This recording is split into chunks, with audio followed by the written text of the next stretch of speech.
بسم اللہ الرحمن الرحیم۔ عزیز طالبات، السلام علیکم ورحمۃ اللہ وبرکاتہ۔ آج ہم سورۃ العلق کے دوسرے حصے کا ترجمہ، تشریح اور واقعہ بیان کریں گے۔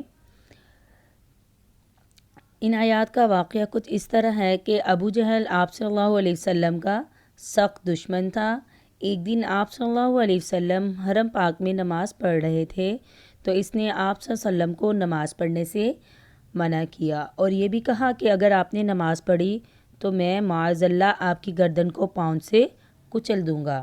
اسی طرح ایک اور روایت میں ہے جس کا مفہوم یہ ہے کہ آپ صلی اللہ علیہ وسلم ایک روز حرم پاک میں مقام ابراہیم کے پاس نماز ادا کر رہے تھے کہ ابو جہل آپ کی طرف بڑھا اور اپنے پاؤں کے ساتھ آپ کی گردن کو کچلنے کی کوشش میں آگے بڑھا تو کیا دیکھتا ہے کہ ایک آگ کی خندق اور ایک ہولناک چیز اور کچھ پر ہیں، تو خوف کے مارے پیچھے ہٹتا ہے اور اپنے منہ کو بچانے کی کوشش کرتا ہے۔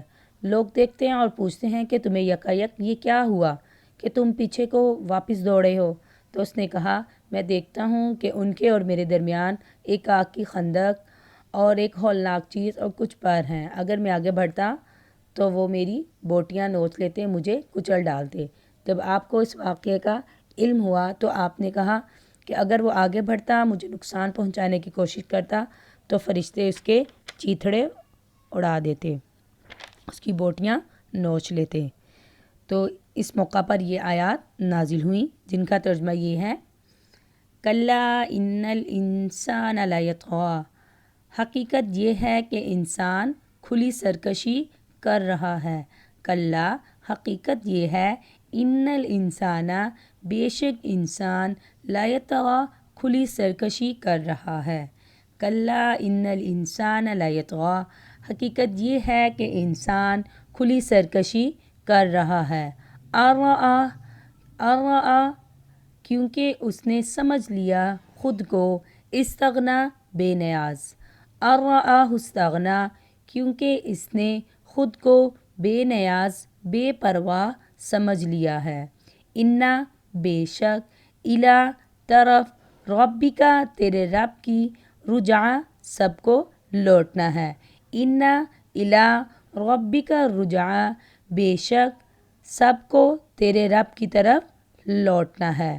ارأیت، بھلا تم نے دیکھا، الذی، اس شخص کو، ینہا، جو ایک بندے کو منع کرتا ہے، عبداً، بندے کو، اذا صلی، جب وہ نماز پڑھتا ہے۔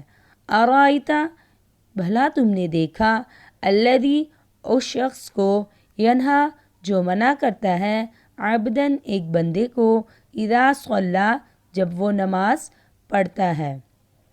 بھلا تم نے اس شخص کو دیکھا جو ایک بندے کو منع کرتا ہے، عبداً اذا صلی، جب وہ نماز پڑھتا ہے۔ ارأیت، بھلا کیا تم نے دیکھا، ان کان، اگر وہ ہو، علی الہدی، ہدایت پر۔ ارأیت ان کان علی الہدی، اگر وہ ہدایت پر ہو، او یا امر، حکم دیتا ہو، بالتقوی، تقوی کا، او امر بالتقوی، یا تقوی کا حکم دیتا ہو۔ ارأیت، کیا تم نے دیکھا، ان، اگرچہ، کذب، وہ حق کو جھٹلاتا ہو، وتولی، اور منہ موڑتا ہو۔ ارأیت ان کذب وتولی، اگرچہ تم نے دیکھا وہ روکنے والا حق کو جھٹلاتا ہو اور منہ موڑتا ہو۔ الم، کیا نہیں، یعلم، وہ جانتا، بأن اللہ، بے شک اللہ، یری، سب دیکھ رہا ہے۔ الم یعلم بأن اللہ یری، کیا وہ نہیں جانتا کہ اللہ سب دیکھ رہا ہے۔ ان آیات میں اللہ تعالیٰ نے انسان کو بتایا، یعنی یہاں انسان سے مراد ابو جہل اور دوسرے انسان بھی آ سکتے ہیں، کہ اپنے مال و دولت اور سرداری کی وجہ سے اپنے آپ کو بے نیاز اور بے پرواہ سمجھتا ہے کہ کوئی مجھے کچھ نقصان نہیں پہنچا سکتا۔ اگلی آیت میں اللہ تعالیٰ نے فرما دیا کہ یہ سب ختم ہونے والا ہے اور آخرکار سب کو اللہ تعالیٰ کے پاس لوٹنا ہے، اور وہاں یہ ساری بے نیازی اور بے پرواہی دھری کی دھری رہ جائے گی۔ اور ان آیات میں ابو جہل کا جو واقعہ ہم نے شروع میں پڑھا وہ بیان ہوا ہے۔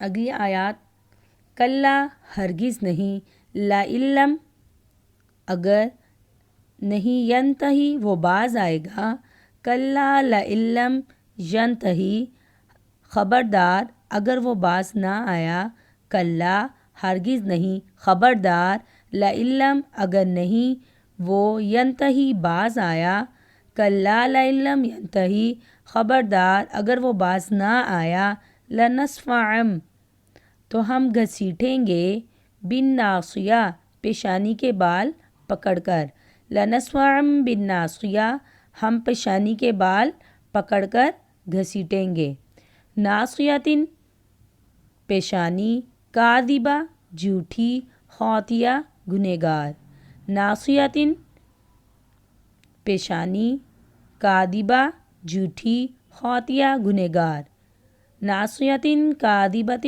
خاطیہ یعنی اس پیشانی کے بال جو جھوٹی ہے، گنہگار ہے۔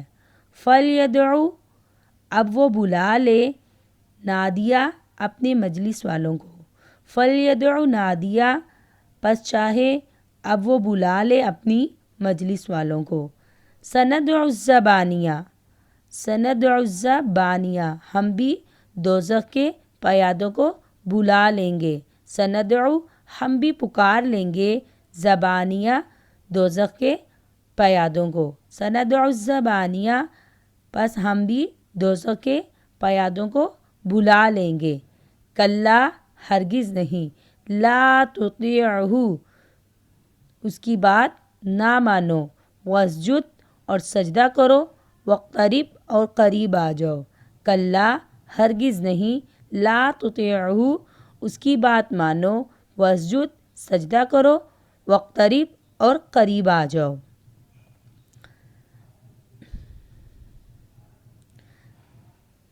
ان آیات میں ابو جہل نے آپ کو نماز سے روکا تو آپ صلی اللہ علیہ وسلم نے اس کو جھڑک دیا، تو اس پر ابو جہل نے کہا کہ میں مکہ میں میری مجلس میں سب سے بڑا ہوں، میرا مجمع سب سے بڑا ہے اور وہ سب مکہ والے میرے ساتھ ہیں۔